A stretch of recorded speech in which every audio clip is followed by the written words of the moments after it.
Créé en juillet 1924, comme en attestent ses statuts, l'Aéroclub de Belfort a pour vocation de resserrer les liens qui unissent fraternellement tous les membres de la 5e arme, de développer et d'encourager l'aviation dans notre région, préparer des meetings, fonder une école de pilotage et venir en aide aux familles des aviateurs victimes de la guerre ou d'accidents.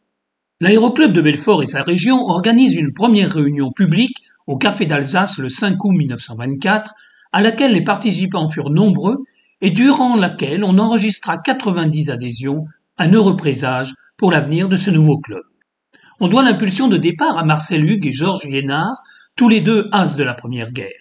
Si le premier va s'effacer rapidement, Georges Liénard restera un solide dirigeant de l'Aéroclub.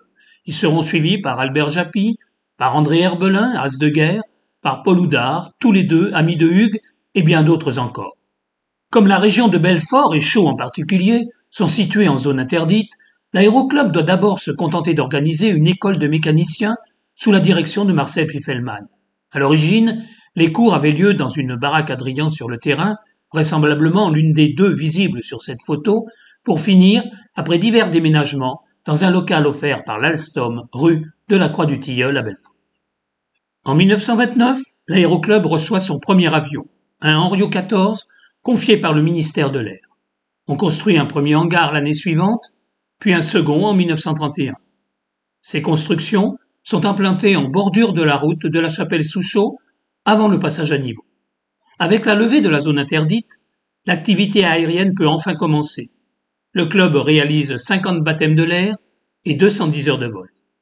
1933 voit l'arrivée d'un second avion, un Morane 35, et le 21 juillet, nous accueillons le 3e Tour de France aérien des avions de tourisme, escale, de la première étape, Paris-Dijon.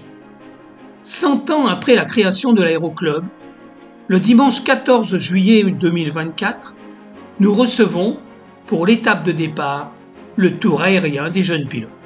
L'étape est organisée sur 4 jours, 2 pour la préparation, le vendredi 12 juillet avec l'arrivée de l'équipe d'organisation constituée d'une douzaine d'avions et de 20 à 30 personnes, et le samedi 13 juillet avec l'arrivée des avions des jeunes pilotes, soit 45 appareils.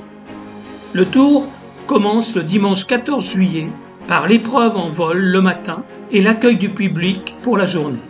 Le départ de Belfort pour la première étape ayant lieu le lundi 15 juillet.